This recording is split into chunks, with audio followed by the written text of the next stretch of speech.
So this House negates the resolution that physician-assisted suicide should be legalized in the U.S. I would just like to clarify once more that, like my partner mentioned, that it is not currently legal in the states, and it's only legal in a couple of states, and it's considered state issues currently. And the policy itself is trying to make this into a federal legalization, which their policy does not state anything about. So I would just like to first go over my opponent's case and then over our own.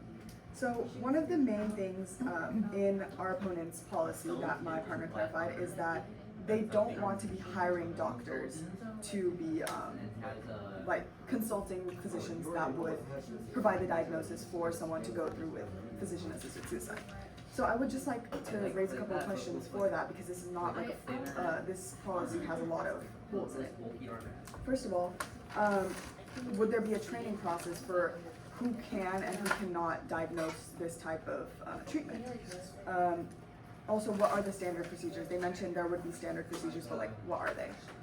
And also, what would be the screening process? What would be the mental health checks to make sure that the person that is going through this has like the proper motivations and things like that? They have mentioned none of this, which are the main concerns that Americans have about physician-assisted suicide. So we need to address these kinds of things, and they have not presented that in their policy at all. And in their first contention, the opponents mentioned that a reason that patients might want to go through with physician-assisted suicide is because they don't want to be a burden to their family. Now that is a type of coercion, I would just like to say, because if a person is going through something and they want to live, and the only reason they're deciding, you know what, I think I'll go through with suicide is because I don't want to be a burden to my family, that is coercion. Because they are not making that decision for themselves, they're making it for their family. They're making it to better the lives of their family. And that is just from social pressure. They feel like, oh, I'm leaving my family in such debt. They think that they are having such a burden on their family's lives, which they might be, but that is not a reason for them to give up on life. And that's a reason they wouldn't want to give up on life. You know, they have that hope for themselves, but now that they have this option of assisted suicide, they will go through with that because they don't want to be a burden on their family. And that's not like a valid reason for them to do that. Yes. While we can say that this is a tragic decision, wouldn't you say that this would not fall into coercion because they're making that decision themselves and are not being convinced by other outside forces?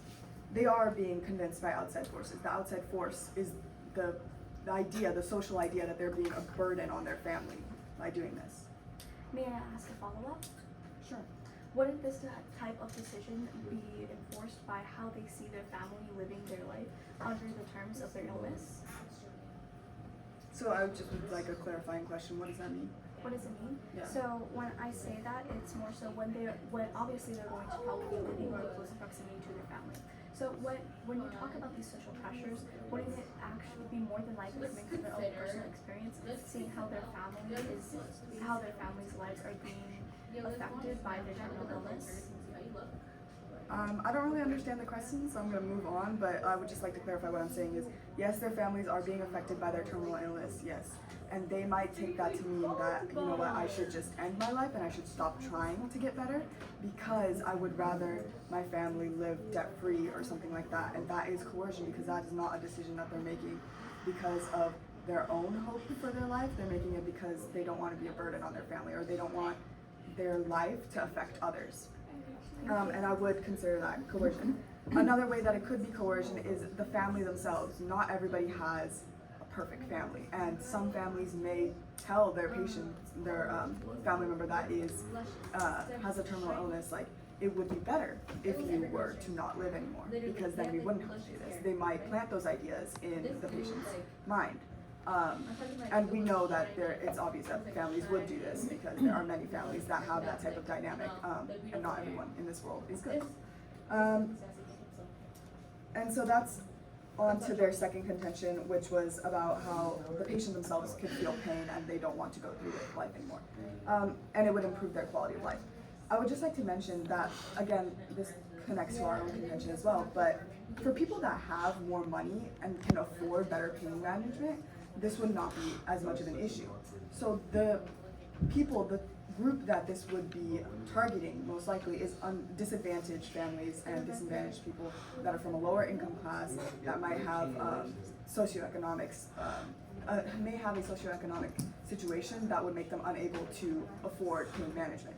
And again, this is something where social issues come in more than just like the patient's own like ideas of what they like want their life to be, or the patient's own decision of, you know, enough is enough.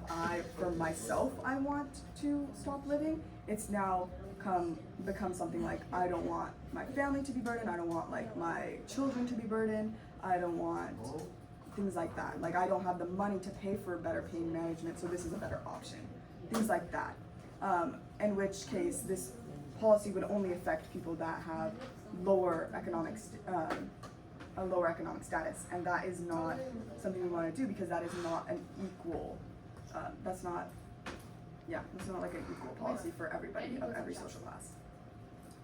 And now I would just like to go over our own case. Our first case was, again, coercion. That meant having this as an option would make it so much easier for people to coerce a patient into choosing this option when they may not want it for themselves. And one of those social factors is, again, something that they mention themselves. They might feel like a burden, and then they might think, you know what, I don't want to feel like a burden, I don't want to die, but I don't want to feel like a burden, so I'm just gonna do this. And that is something that we don't want. We don't want people to just die just because they don't want to be a burden to other people, their families, or other people that are in their lives. And again, our second contention is class-based discrimination. This would affect people of lower socioeconomic classes much more, because they don't have the money to afford things like cancer treatments or these new experimental techniques that might even save them, that have not come out yet or that are still in the experimental phases. So again, this would not be a equal practice for all of those that, like our opponents are mentioning, because they have failed to mention that anything about how this could affect people that are of a lower class or have lower socioeconomic standing. And then again with our third contention again is the slippery slope. With the Netherlands, again, it has progressed to where children can go have a treatment of physician-assisted suicide. And I'd just like to again mention, children and minors are not in charge of their own medical proceedings. Their parents are the ones that would be choosing to go through with this. So again, those people are not making that decision for themselves. Their parents are making that decision, and that is not something that is ethical. And for all these reasons, I would like to urge a vote in the negation.